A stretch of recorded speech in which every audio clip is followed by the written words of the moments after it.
The Two United States and the Law by Howard Freeman. Our forefathers, weary of the oppressive measures that King George III's government forced upon them, in common declared their independence from England in 1776. They were not expected to be successful in that resistance. The moneyed people had backed England for two major reasons. First, our forefathers wanted a rigid, written constitution set in concrete. They were familiar with the so-called Constitution of England, which consisted largely of customs, precedents, traditions, and understandings, often vague and always flexible. They wanted the principle of English common law, that an act done by any official person or lawmaking body beyond his or its legal competence was simply void. Second, the 13 little colonies desired to base their union on substance, gold and silver, real money. They well knew how the despotic governments of Europe were mortgaged to the hilt, lock, stock, and barrel, the land, the people, everything, to certain wealthy men who controlled the banks, the currency, and all credit, who lent credit but did not loan gold and silver. The United States of America was made up of a union of what is now 50 sovereign states, a three-branch, legislative, executive, and judicial, republic, known as the United States of America, or, as termed in this article, the continental United States. Its citizenry live in one of the 50 states, and its laws are based on the Constitution, which is based on common law. Less than 100 years after we became a nation, a loophole was discovered in the Constitution by cunning lawyers in league with the international bankers.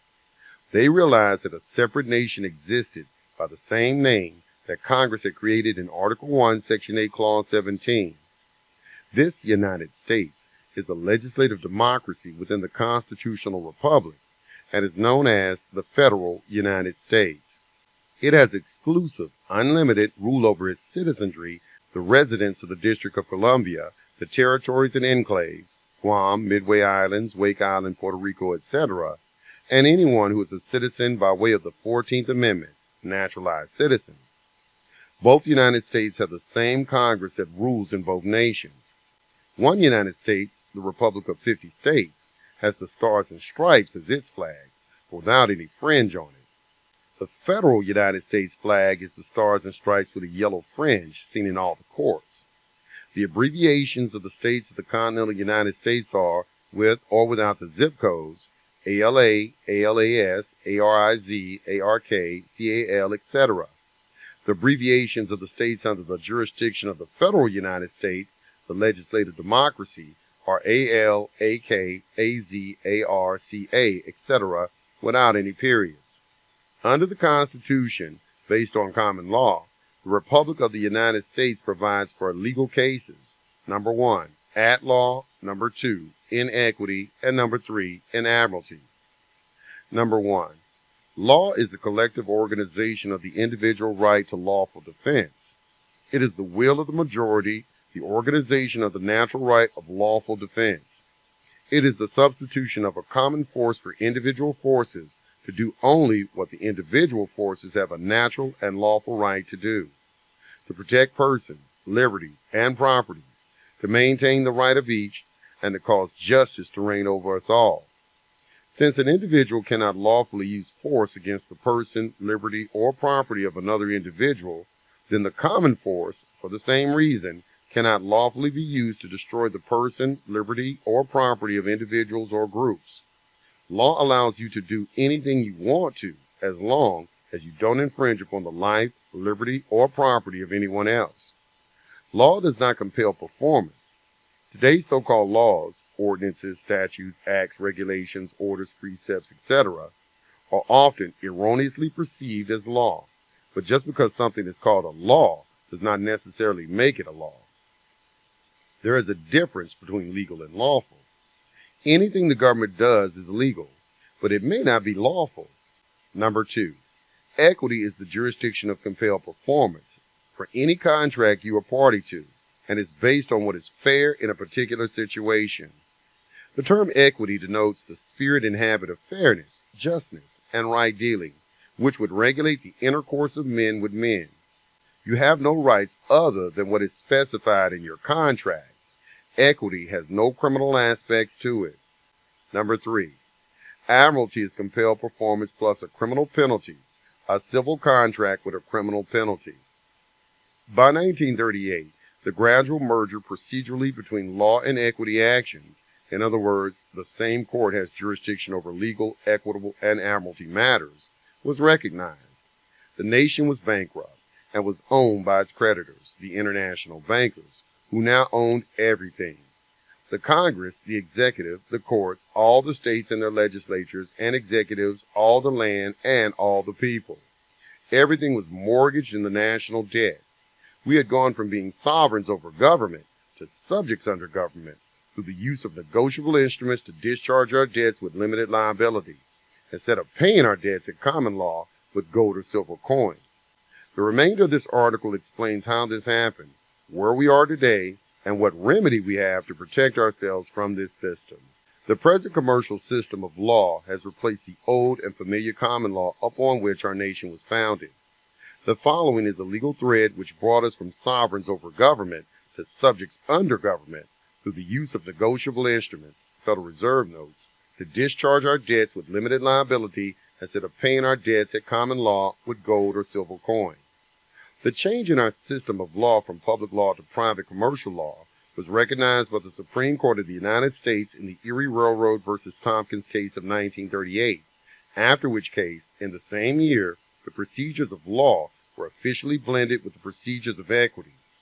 Prior to 1938, all U.S. Supreme Court decisions were based upon public law, or that system of law that was controlled by constitutional limitation. Since 1938, all U.S. Supreme Court decisions are based upon what is termed public policy. Public policy concerns commercial transactions made under the negotiable instruments law, which is a branch of the international law merchant. This has been codified into what is now known as the Uniform Commercial Code, which system of law was made uniform throughout the 50 states through the cunning of Congress of the United States, which United States has its origin in Article 1, Section 8, Clause 17 of the Constitution, as distinguished from the United States, which is the Union of the 50 states. In offering grants of negotiable paper, Federal Reserve notes, which the Congress gave to the 50 states of the Union for education, highways, health, and other purposes, Congress bound all the states of the Union into a commercial agreement with the federal United States, as distinguished from the continental United States. The 50 states accepted the benefits offered by the federal United States as the consideration of a commercial agreement between the federal United States and each of the corporate states. The corporate states were then obligated to obey the Congress of the federal United States and also to assume their portion of the equitable debts of the federal United States to the international banking houses for the credit loan. The credit which each state received in the form of federal grants was predicated upon equitable paper. This system of negotiable paper binds all corporate entities of government together in a vast system of commercial agreements, and is what has altered our court system from one under the common law to a legislative Article 1 court, or tribunal system of commercial law. Those persons brought before this court are held to the letter of every statute of government on the federal, state, county, or municipal levels, unless they have exercised the remedy provided for them within that system of commercial law, whereby, when forced to use a so-called benefit offered or available to them from government, they may reserve their former right under the common law guarantee of same not to be bound by any contract or commercial agreement that they did not enter knowingly, voluntarily, and intentionally. This is exactly how the corporate entities of state, county, and municipal governments got entangled with the legislative democracy created by Article 1, Section 8, Clause 17 of the Constitution, and called here the federal United States, to distinguish it from the continental United States, whose origin was in the Union of the Sovereign States. The same National Congress rules the continental United States pursuant to constitutional limits upon its authority, while it enjoys exclusive rule with no constitutional limitations as it legislates for the federal United States. With the above information, we may ask, how did we, the free, preamble citizenry of the sovereign states, lose our guaranteed unalienable rights and be forced into acceptance of the equitable debt obligations of the federal United States and also become subject to that entity of government and divorced from our sovereign status in the Republic, which we call here the continental United States. We do not reside, work, or have income from any territory subject to the direct jurisdiction of the federal United States. These are questions that have troubled sincere, patriotic Americans for many years. Our lack of knowledge concerning the cunning of the legal profession is the cause of that divorce, but a knowledge of the truth concerning the legal thread which caught us in its net will restore our former status as a preamble citizen of the Republic. The answer follows. Our National Congress works for two nations foreign to each other, and by legal cunning, both are called the United States. One is the Union of Sovereign States under the Constitution, termed in this article the Continental United States. The other is the legislative democracy, which has its origin in Article 1, Section 8, Clause 17 of the Constitution, here termed the Federal United States.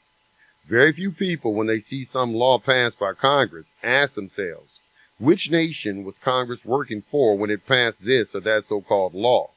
Or few ask, does this particular law apply to the continental citizenry of the Republic, or does this particular law apply only to residents of the District of Columbia and other named enclaves or territories of the democracy called the Federal United States?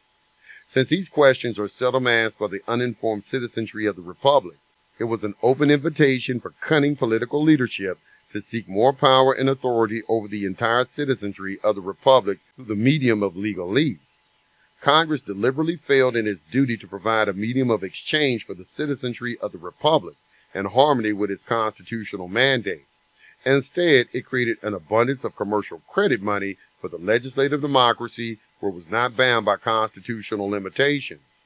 Then, after having created an emergency situation and a tremendous depression in the Republic, Congress used its emergency authority to remove the remaining substance, gold and silver, from the medium of exchange belonging to the Republic and made the negotiable instrument paper of the legislative democracy, Federal United States, a legal tender for continental United States citizenry to use in the discharge of debts. At the same time, Congress granted the entire citizenry of the two nations the benefit of limited liability in the discharge of all debts by telling the citizenry that the gold and silver coins of the Republic were out of date and cumbersome. The citizens were told that gold and silver substance was no longer needed to pay their debts, that they were now privileged to discharge debt with this more convenient currency issued by the Federal United States. Subsequently, everyone was forced to go modern and to turn in their gold as a patriotic gesture. The entire news media complex went along with this scam and declared it to be a forward step for our democracy, no longer referring to America as a republic. From that time on, it was a falling light for the Republic of 1776, and a rising light for Franklin Roosevelt's New Deal democracy, which overcame the Depression, which was caused by a created shortage of real money.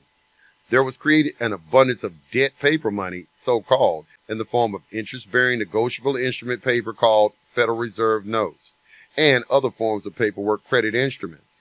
Since all contracts since Roosevelt's time have the colorable consideration of Federal Reserve notes, instead of a genuine consideration of silver and gold coin, all contracts are colorable contracts and not genuine contracts.